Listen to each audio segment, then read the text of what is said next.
신명기 11장 8절부터 12절까지 다 같이 합독하겠습니다. 시작.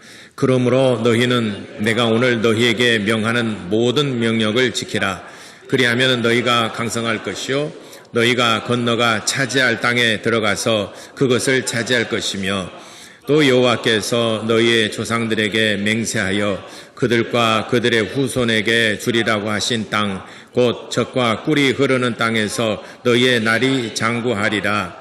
내가 들어가 차지하려 하는 땅은 내가 나온 애굽 땅과 같지 아니하니 거기에서는 너희가 파종한 후에 발로 물대기를 채소밭에 댐같이 하였거니와 너희가 건너가서 차지할 땅은 산과 골짜기가 있어 하늘에서 내리는 비를 흡수하는 땅이요 또 하나님 여호와께서 돌보아 주시는 땅이라.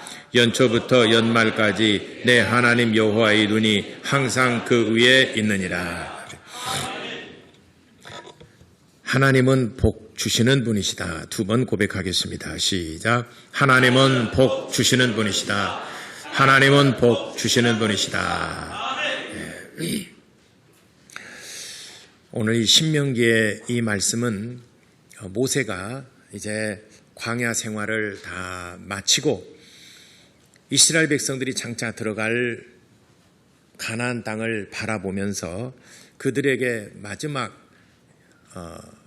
유언을 하듯이 설교를 합니다. 이 말씀을 가르칩니다.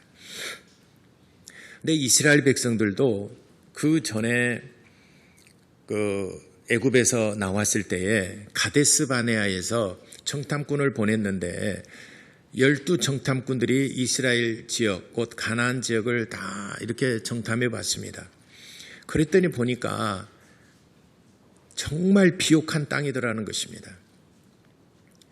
과일 맛을 보니까 과일 맛이 정말 기가 막히게 달고 맛있어요.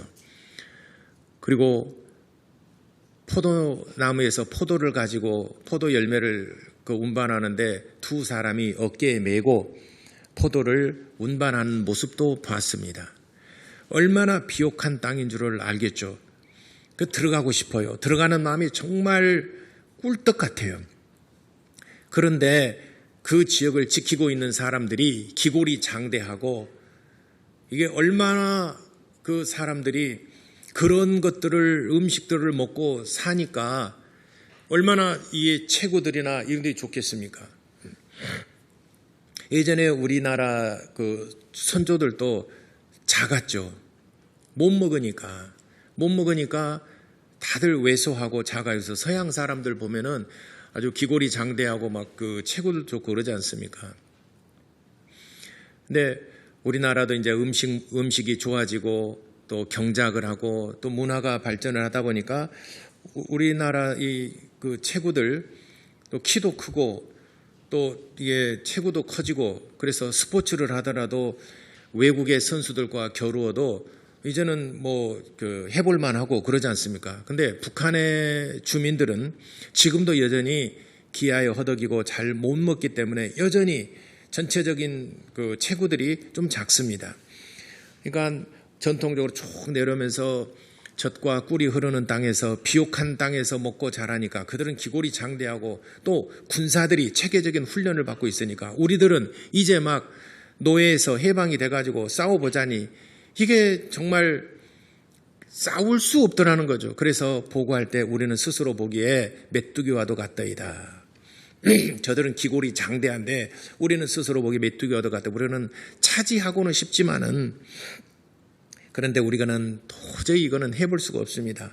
그러니까 그 길로 들어가지 못하고 결국은 마음에만 담고 광야로 갑니다. 광야에서 40년을 지내죠.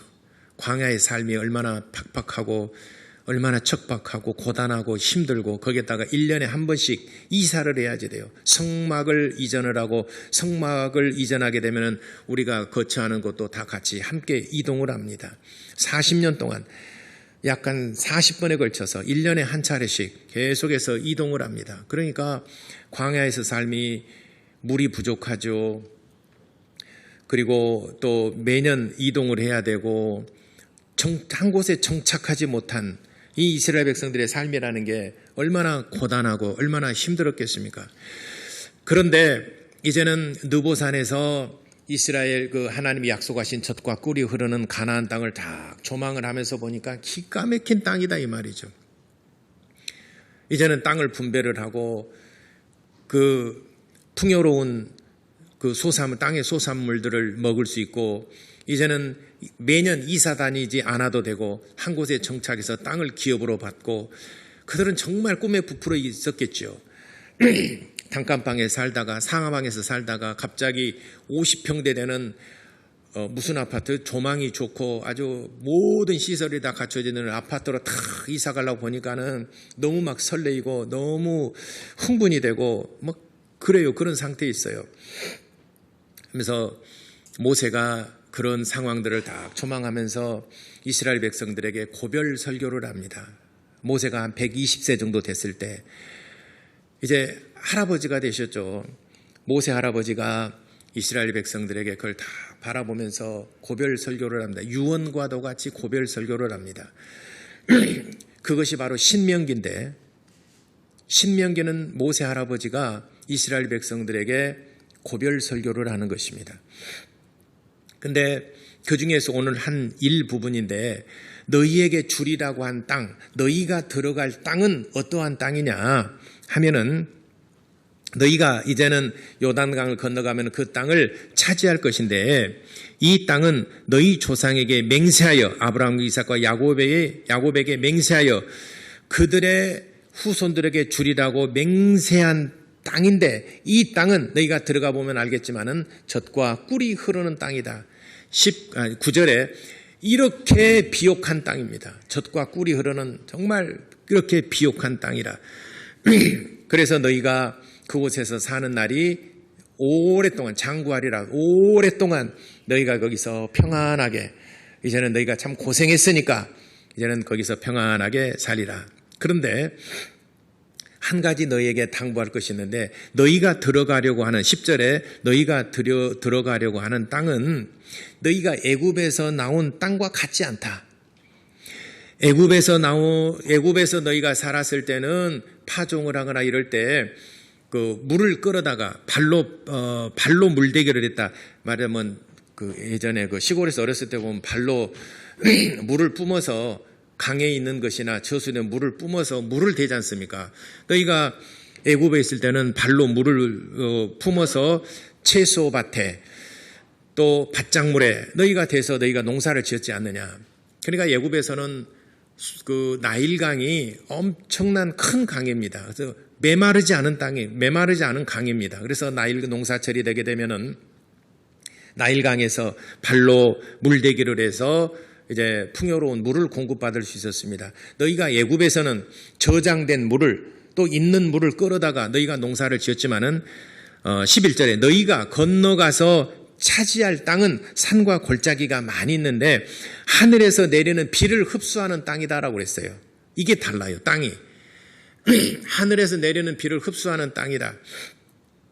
이 말은 이제 그 가나안 전 지역은 석회암질이나 사암이 많습니다. 모래나 또 석회암입니다. 그러니까 모래나 이 석회암은 비를, 물을 이게 저장하는 땅이 아니에요. 그냥 흡수해서 땅으로 그냥 쏙 들어가 버리는 땅이에요. 물이 저장되지 않는 땅. 물을 저장할 수 없는 땅. 모래에다가 어떻게 물을 저장해서 사막에다가 어떻게 물을 저장할 수 있겠습니까? 그와 비슷한 것이 또 석회암입니다. 석회암은 비를 저장할 수가 없어요. 물을 저장하기가 어려운 땅입니다. 그래서 11절에 너희가 건너가고자 하는 바로 그 비옥한 땅은 산과 골짜기가 있어서 하늘에서 내리는 비를 흡수하는 땅이다 라고 그랬습니다. 그러므로 하나님께서 너희를 돌보아주지 아니하시면은 너희는 살 수 없는 땅이다.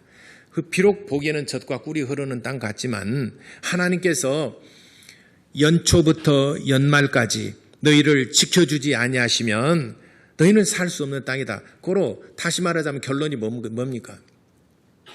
너희가 이 광야에서 신앙의 훈련을 받았지 않느냐. 그러므로 너희가 이제 요단강을 건너서 가나안 땅에 정착하게 되면은 너희가 이곳에서 신앙생활을 배웠듯이 가서 너희가 풍요로운 삶을 살고 너희가 편안하고 근심 걱정 없이 산다 하더라도 광야에서의 그 40년의 삶을 결코 잊지 말아라. 결코 잊지 말아라. 하나님의 말씀을 저버리지 말고 네가 어렵고 힘들었을 때 얼마나 하나님을 붙들고 의지하고 하나님께 기도했더냐. 결코 광야 40년의 삶을 잊지 말아라. 너희가 만약에 하나님을 잃어버리면은 하나님을 망각하고 다른 신을 섬기게 되면은 내가 하늘의 비를 그치리라. 애굽에서는 한 1, 2년 정도 비가 안 온다 하더라도 나일강의 물을 끌어다가 농사를 지을 수가 있습니다. 그러나 이곳에서는 하늘에서 내리는 비를 흡수하는 땅이라고 그랬습니다. 그렇기 때문에 때를 따라 비를 내려주지 아니하시면 농사를 지을 수가 없어요. 농사를 지을 수 없다는 것은 이제는 먹고 살 수 없다는 얘기입니다. 그래서 이 지역에 가나안 땅 지역에는 우기철이 있고 건기철이 있습니다. 대체적으로 6개월은 우기철이고 6개월은 건기철입니다. 우기철에는 비가 내리는 것이고 내리는 계절이고 6개월은 또 6개월은 전혀 비가 내리지 않은 계절입니다.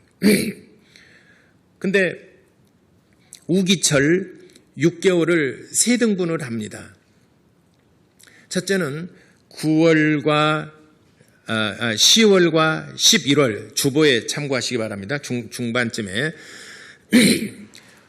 가을비라고 해서 10월과 11일에 내리는 이른 비가 있어요. 이 이른 비를 왜 내려주시냐면은 그동안 건기철에 여름에 때앗빛에 건기철에 그 지역은 여름이 되게 되면은 45도, 50도까지 올라갑니다. 좀 시원하면 40도, 45도, 50도까지 올라갑니다. 땅이 메말라요. 그렇지 않아도 땅에 수분이 없는데 땅이 메말라요. 아주 땅이 딱딱해져요. 팔 수가 없어요. 씨를 뿌릴 수가 없어요. 6개월 동안 그 땅이 메말라 버렸기 때문에 파종할 수가 없어요. 그래서 10월과 11월 2달 동안에는 이른 비인데 이슬비와 같은 가랑비와 같은 비를 내려주십니다. 이 비는 여러분 아시겠지만은 소낙비는 그 물은 저수가 되지만은 식물에는 그렇게 큰 영향을 땅 속으로 흡수가 안 돼요. 그냥 흘러가 버립니다. 흘러가 버리는 비예요. 근데 가랑비나 이슬비 같은 경우는 계속 내리면은 땅이 깊숙이 흡수를 합니다. 그래서 10월과 11월에는 그동안 메말랐던 대지에 땅을 촉촉하게 땅이 흡수할 때까지 충분한 물이 흡수할 때까지 아주 그 이른 비가 계속 자락자락 내립니다. 그럼 땅이 부들부들해져요. 그럼 파종을 합니다. 그래서 이른 비는 파종하기 좋은 땅, 경작하기에 좋은 땅, 파종하기 좋은 땅으로 만들어 주는 것이 바로 이른 비의 그 축복입니다. 10월과 11월에 파종을 하고 어느 정도 이제는 그 싹이 올라오고 어느 정도 좀 자랍니다. 그러면 12월과 1월, 2월 약 한 3개월 정도는 이때는 폭우가 쏟아집니다. 장맛비입니다. 이게 비가 상당히 굵습니다. 그래서 없던 강이 막 만들어지죠. 수량이 갑자기 계곡에서 흘러내리니까 거기에는 그 나무나 풀이 그렇게 많지 않습니다. 그렇기 때문에 비가 한번 내리면 싹 어느 순간에 없던 강이 갑자기 강이 생겨납니다. 그래서 비가 많이 오는데 12월과 1월, 2월까지 비가 많이 오는데 이 배는 장맛비처럼 이게 비가 많이 물이 오게 되면 물이 수량이 많게 되는데 그때는 물을 임시적으로 잠시 저장해 놓는 그 기간입니다. 그래서 물이 흡수해버리기는 하지만 그래도 물을 저장하는 그런 시기. 그래서 농업용수로도 쓰고 식수로도 사용하는 물을 저장하는 시기가 바로 12월과 1월, 2월까지 내리는 장맛비입니다. 큰 비가 내립니다. 그러면 많은 비가 흘러내려가지만은 그래도 물을 저장해서 쓸 수 있는, 그래도 남은 그 경작하고 먹고 살 수 있는 기간 동안의 물의 수량을 확보하는 시기가 겨울비라고 그럽니다. 12월, 1월, 2월 겨울비. 이때는 비가 상당히 많이 옵니다. 그 다음에 이 비가 끝나고 나면은 3월과 4월에는 봄비가 내립니다. 이는 늦은 비라고 그럽니다. 늦은 비, 마지막 내리는 비입니다. 이 비도 역시나 이슬비나 가랑비처럼 자락자락 내리는 비입니다.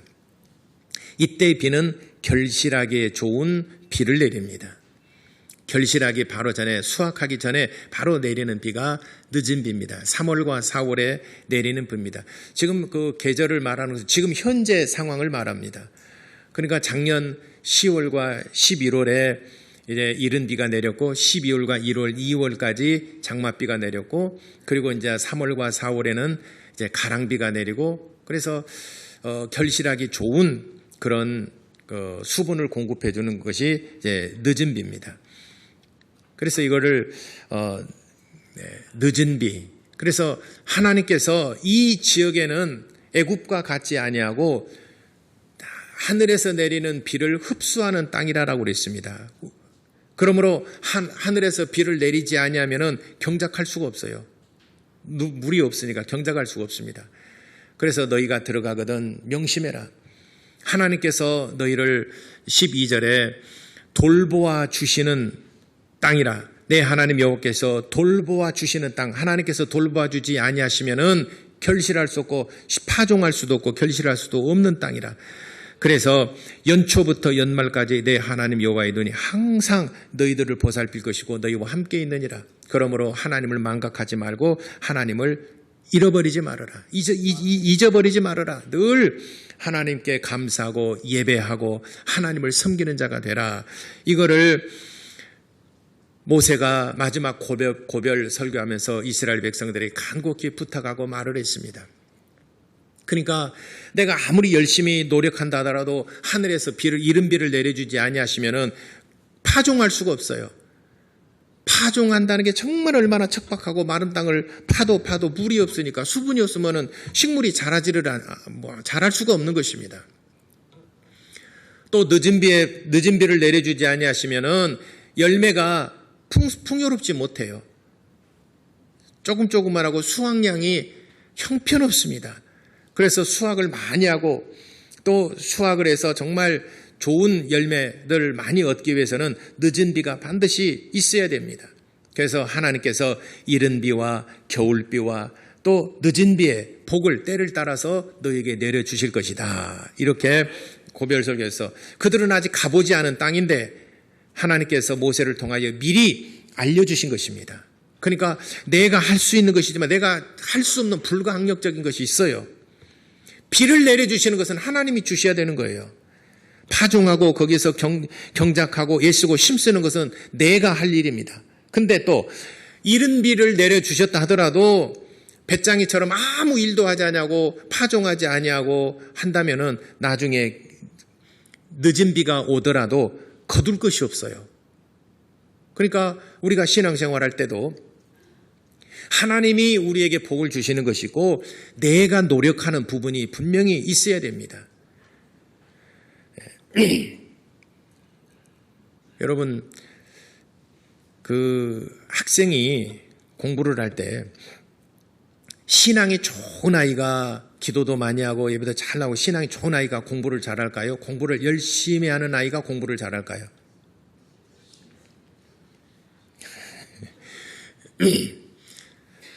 제가 부교육자 때 한 학생이 시험만 되면은 일주일 전부터 매일 교회 나와서 기도해요.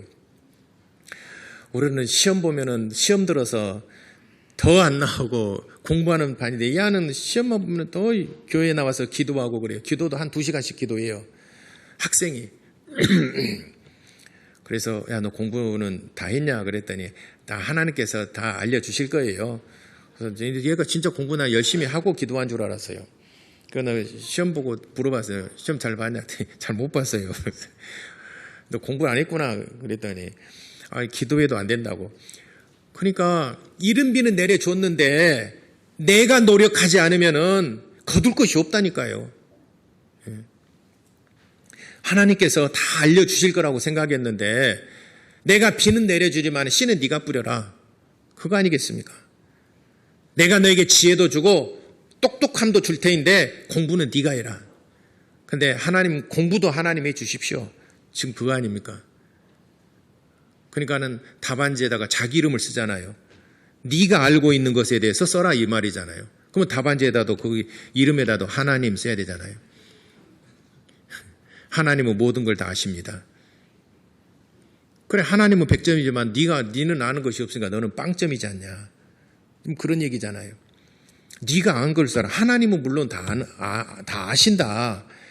그보다도 더 잘 아시는데 네가 아는 것을 써라. 저는 몰라요. 그러면 네가 노력하지 않고 네가 아무리 이른 비에 복을 주었다 하더라도 네가 노력하지 않고 네가 수고하지 않았으니까 너는 거둘 것이 없다. 이거지 않습니까?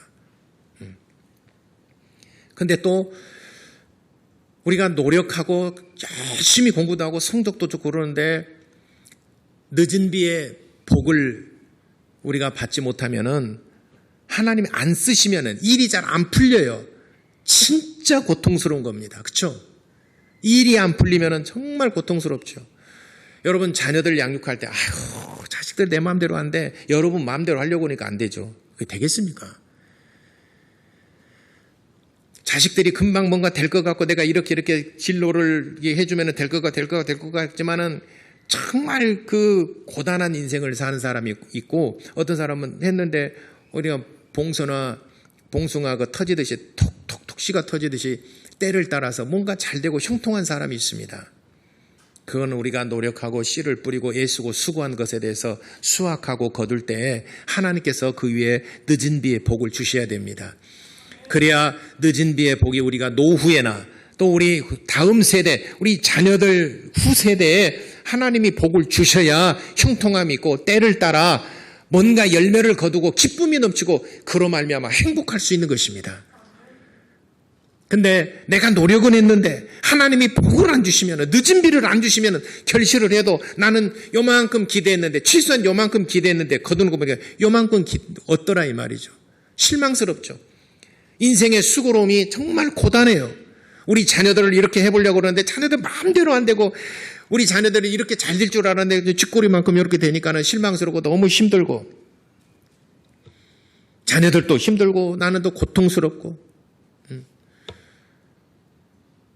그래서 모세 할아버지가 이스라엘 백성 마지막 고별 설교한 내용들을 잘 기억해야 됩니다. 너희가 들어갈 땅은 애굽과 같지 않다. 애굽 땅과 같지 않냐고. 너희가 들어갈 애굽 그 땅은 자주 내리는 비를 흡수하는 땅이다. 그러므로 비를 내릴 때 네가 부지런히 경작을 해서 거기에서 씨를 뿌리고 너희가 수고하고 노력을 해야 될 것이다. 그리고 늦은 비가 내릴 때는 내가 수확을 준비해라. 그러면 풍요롭고 더 풍성한 네가 생각했던 것보다 더 풍요롭고 더 많은 풍성한 수확을 얻을 것이다. 너희가 포도를 요만큼 생각했지만은 하나님이 주신 포도는 그 막대기에다 껴서 두 사람이 메고 갈 만큼 그렇게 내가 너에게 복을 주리라. 너희 자녀들에게 그렇게 복을 주리라. 이렇게 말씀하시는 것입니다. 그러니까 우리가 노력하고 수고하는 것도 분명히 있어야 됩니다. 그 위에 하나님께서 이른 비에 복도 주시고 늦은 비에 복도 반드시 주셔야 우리가 행복하고 우리가 형통할 수 있는 것입니다. 이것이 없이는 우리가 힘든 거예요. 그래서 히브리서 6장 7절과 8절 이게 봅시다. 이 구절 한번 봅시다. 히브리서 6장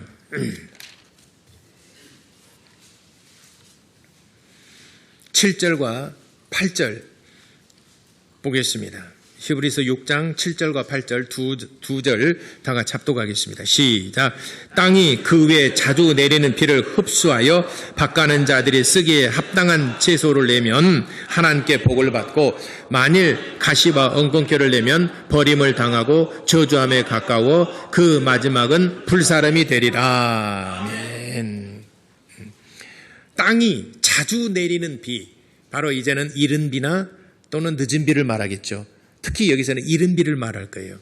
자주 내리는 비. 왜냐하면 경작하기 좋은 땅으로 만들어주시는 거죠. 하나님께서 자주 내리는 비를 흡수해야 되죠. 그래서 밭가는 자들이 합당한 채소를 내면은 복을 받거니와 너희가 그것을 방치해버리거나 그냥 경작하지 않냐고 놔둬버리면은 엉겅퀴나 가시나무가, 엉겅퀴나 가시는 아주 생명력이 질겨서 그냥 안 심어도 나죠. 우리가 얻고자 하는 것은 좀처럼 잘 자라지 않습니다. 잘 돌봐줘도 겨우 자라나죠. 근데 우리가 돌보자 쓸모없는 그 풀들 이런 것들은요, 우리가 돌보지 않더라도 얼마나 잘 자란지 몰라요. 그러니까 시골에서 사는 사람은 풀과의 전쟁이라는 말이 있잖아요.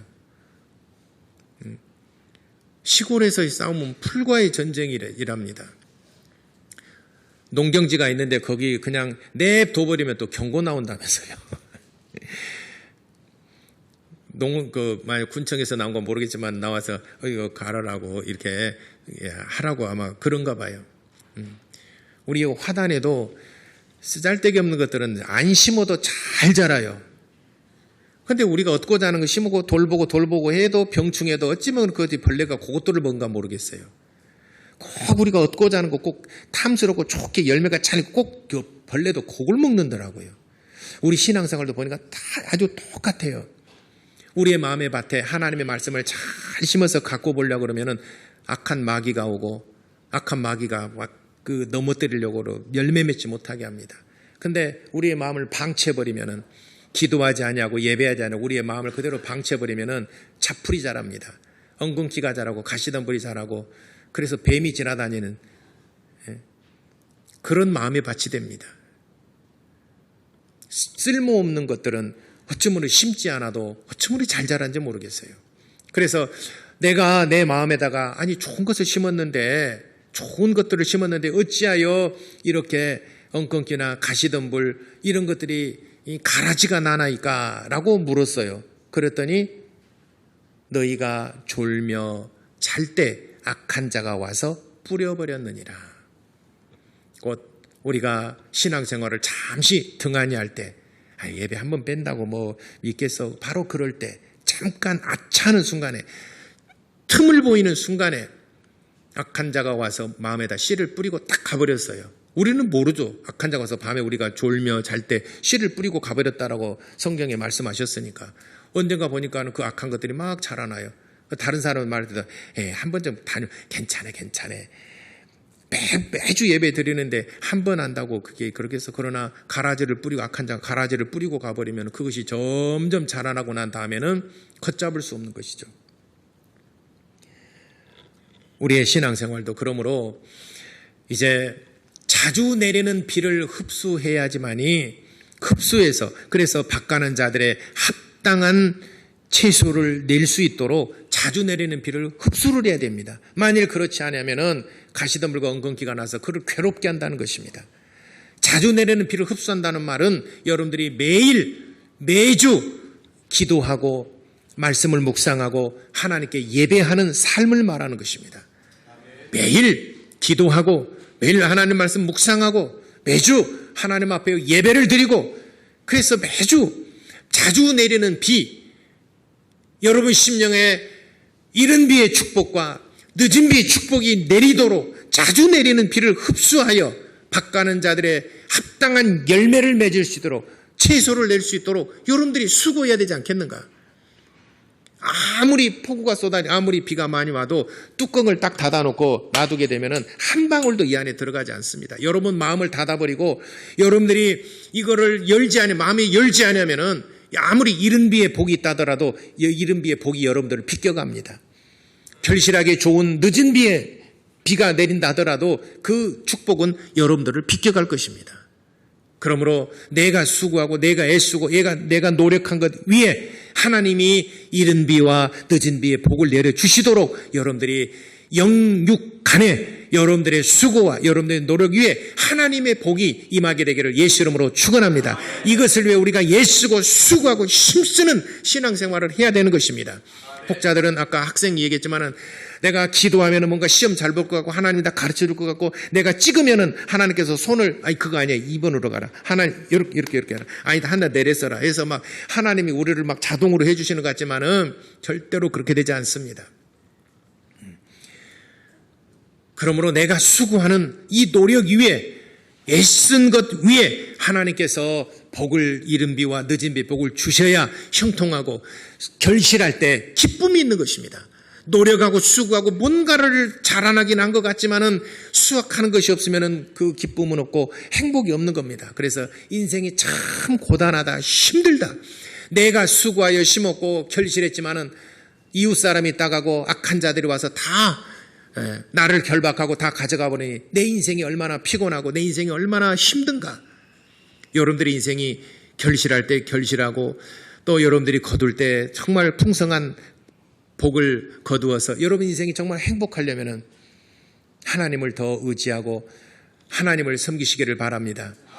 모세 할아버지가 이스라엘 백성들에게 너희가 들어갈 땅은 바로 그와 같은 땅이니 너희가 이 광야 40년 하나님을 섬겼던 것들을 절대로 망각해서는 안 된다. 그러므로 결실하기 좋은 비를 내려주실 터인데 너희가 하나님을 영화롭게 하고 하나님을 잘 섬겨야 될 것이다 라고 고별 설교를 한 것입니다. 여러분이 그러한 복을 받게 되기를 예수 이름으로 축원합니다. 기도하겠습니다. 하나님, 이른 비의 복과 늦은 비의 복으로 말미암아 내가 정말 행복하고 기쁨이 넘치고 내 자녀들에게도 내 자손들에게도 이와 같은 정말 늦은 비의 축복이 정말 우리를 행복하게 하고 풍성한 결실을 할 수 있도록 그렇게 우리가 신앙생활할 수 있도록 다 같이 기도하시겠습니다.